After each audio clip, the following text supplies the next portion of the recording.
Welcome to Muddy River News This Week, furnished by Harvey's. I'm Bob Goff. My guest today is Brian Renfro, the president of John Wood Community College. Welcome. Bob, it's great to be back. You brought your own hardware. I did. I brought my own hardware. You know, we met when maybe it was my first month here, first couple of weeks. Had a great session. And recently, I guess probably more towards the end of February or March, we have our Mr. John Wood pageant. And student government and the student associations put this on. It's a big event. Guys come out, have a pageant, packed house, everybody's excited, a lot of fun, just having a good time. But to my surprise, after I got done kind of doing an introduction and welcome everybody, they made me an honorary, and I'll read this back here, 2023 Mr. John Wood Honorary Champion President, Brian Renfro. Nice. I got crowned and everything. That's nice. I know, isn't that nice? Look at that. Now, you wear that, do people have to genuflect at the office totally. now? Yeah. Wow. I wear this to all the major meetings when I come into a staff. No. But it was really cool, and I think it's to me, it's a great symbol of our students, the fun that they're having, but also the importance of the education that they're getting to. No doubt about it. On their life's journey there. Yeah, that kind of stuff, and again, athletics, extracurriculars, that's all part of the college experience, whether it's a 2-year or 4-year school, that's for sure. Last time I saw you, the governor was in town, and he had some good news about funding, and that sounds like, and then of course you just passed your budget and kept tuition flat as well. Yeah, the governor was in town. He came in on part of his tour, stopped at several other universities and community colleges across the state, and we really had a historic budget for the community colleges in that we had a 7% increase in state funding. And so I've been out talking about that a little bit and talking about our budget.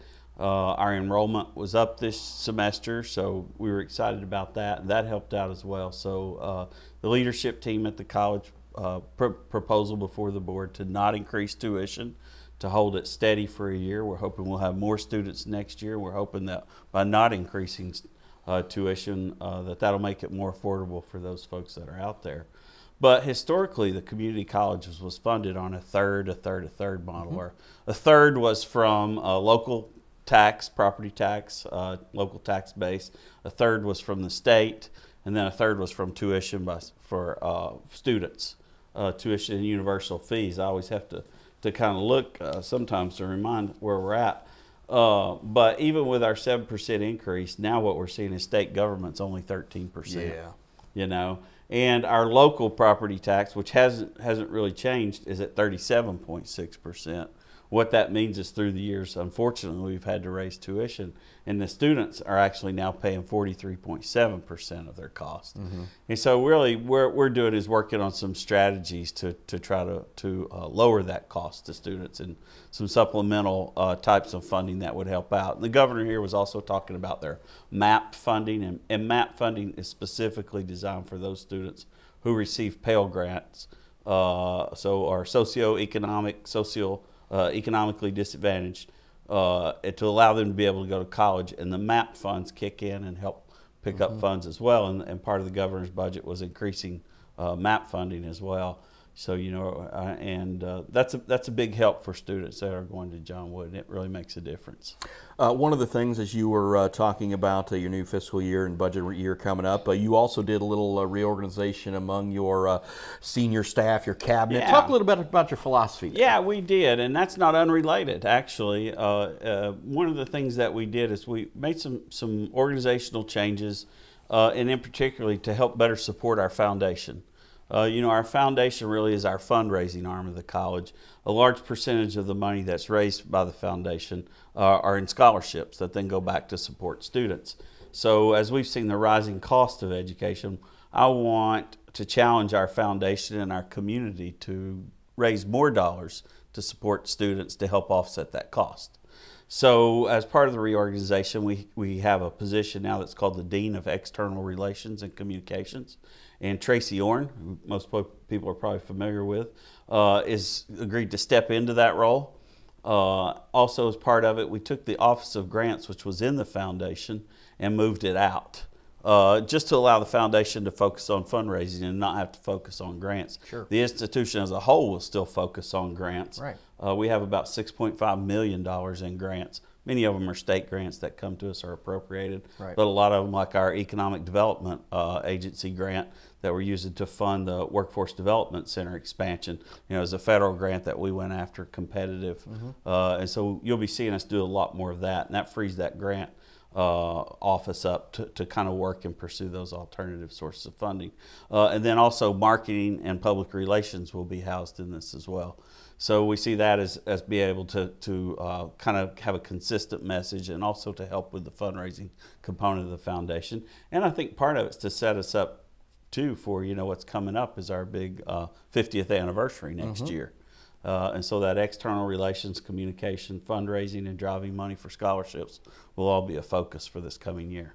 Well, and again, we're proud to be a part of that as well, as we're putting together the book to kind of chronicle the history of the first 50 years of the college. So we're, again, very supportive of that. And I think when you look at this, and again, you come in, and anybody who's going to want to come in, and, it's not like you're trying to reinvent the wheel or anything. What you're trying to do is come in and say, hey, let's see if we can maybe just tweak things a little bit, and see if we can get a spark out of it. Yeah, the college is in great shape. It's in excellent shape. But how do we go to the next level? How do we serve more students? How do we make it more affordable for more students, cost less? Our goal is students to graduate with their associate's degree, either go directly to work or transfer to a bachelor's degree, but with zero debt, right? And as we know, the cost of living is not getting any cheaper. No. We all know the inflation and things that are going on. We want to work harder to make sure that those students can come to school. One of the other things I kind of brought to share with you, some facts that have just recently come in. American Association of Community Colleges is a national association of community colleges across the United States. John Wood is a member of that, and they recently commissioned and did some research on the impact that community colleges can have in a local community.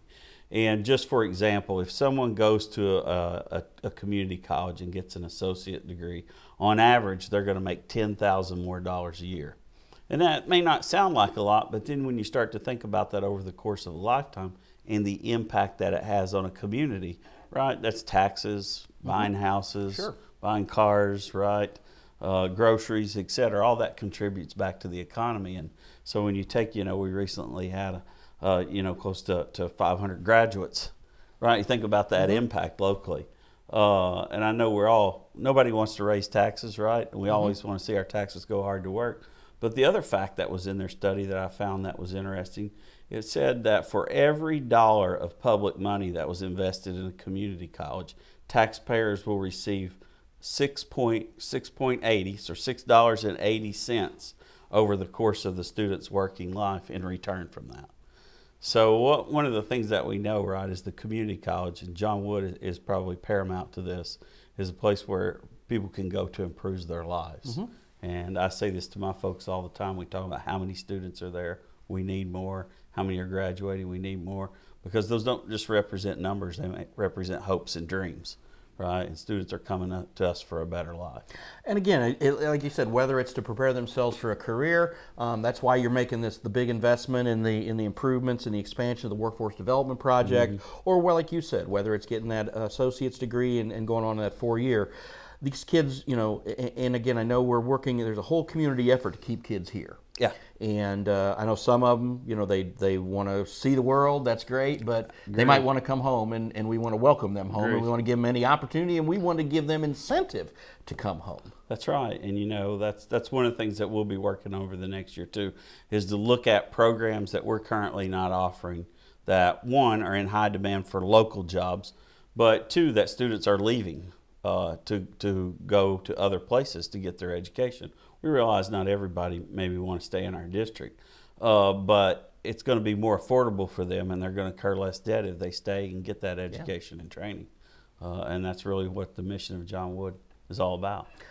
And again, I think that working, the foundation has done such good work for so many years, and I think when you talk about the grant aspect of it and then those are really kind of two separate things when you're talking about the fundraising and grant. I mean, it's sort of two branches of the same tree. They really are. They're both external sources of revenue that we work hard to bring into the college to help support it. And I always look at it like this: every dollar that we can bring in from an external source that's not a student is a dollar that we can save the students.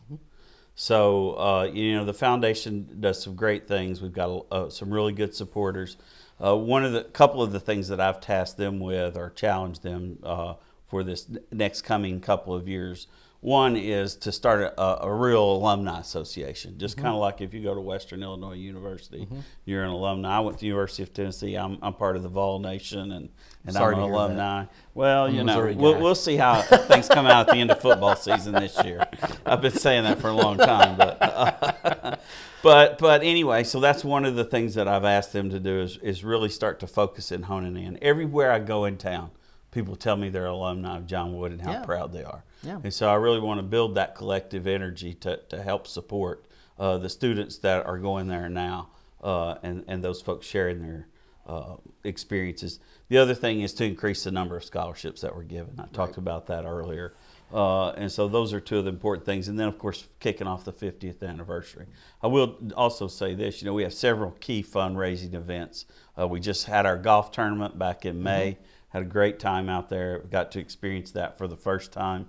Weather wasn't great, but the golf was good, and the friendship and fellowship was top notch. But in September 21st, coming up, we have our wine pool. I'm a big fan of that one. Yeah, I am too, right? I mean, can't go wrong with that. So just a shout out to that. I did a really, I pulled a really good bottle out last year. Yeah. So I think I've done the last 2 years. 1 year I kind of pulled a dud. It was like some Ernest and Julio Gallo something. Oh, that wasn't good. Yeah, but then the other year I got some really good stuff. You got some good ones? Yeah. So I'm due for a good one. I bought a couple bottles to donate the other day, but they just didn't make it. It happens sometimes. I know, it just happens. If you buy, but I'd say buy 3 or 4. That way, if you get one gets out, right, you've at least done something. That's what I got to do. I got to take cue from you on that one. But again, that's on September 21st, Thursday, September 21st. It's a great event. It's going to be at the Country Club, 5:30 to 8 p.m. The tickets are on sale now. You can reach out to the foundation, talk to one of the foundation board members. They have tickets for sale. I've tasked my cabinet members. The college leadership team are all going to be selling tickets. I've got tickets myself if you need one. I got mine, thanks. I got a connection. I bet you do. So, but we're excited about it. We'll have more information about the 50th anniversary there at that event. And another good thing about that is, like, the wine is great. Don't get me wrong, but the food's really good. Yeah, too. yeah, it's really good food. I'm excited about it. Yeah. Obviously, I wasn't here last year when it took place. I was in the process of applying, and I saw it, and I was like, "Wow, sounds like a great event. I got to go to work there." Well, I'm glad that was the one thing they could use to incentivize you to come. That's for sure. So, well, Brian Renfro, thank you for stopping by. Great to talk to you as always. And again, I'll see you on the 21st, and of course, we'll be in touch as we continue to prepare for the celebration of the 50th anniversary. Sounds great. I appreciate it. I appreciate being here. I have a feeling I'll see you before the 21st. Absolutely. But I guarantee I'll see you then. All right. Thanks a lot, Bob. That's Brian Renfro, the president of John Wood Community College. I'm Bob Goff. Thanks for watching.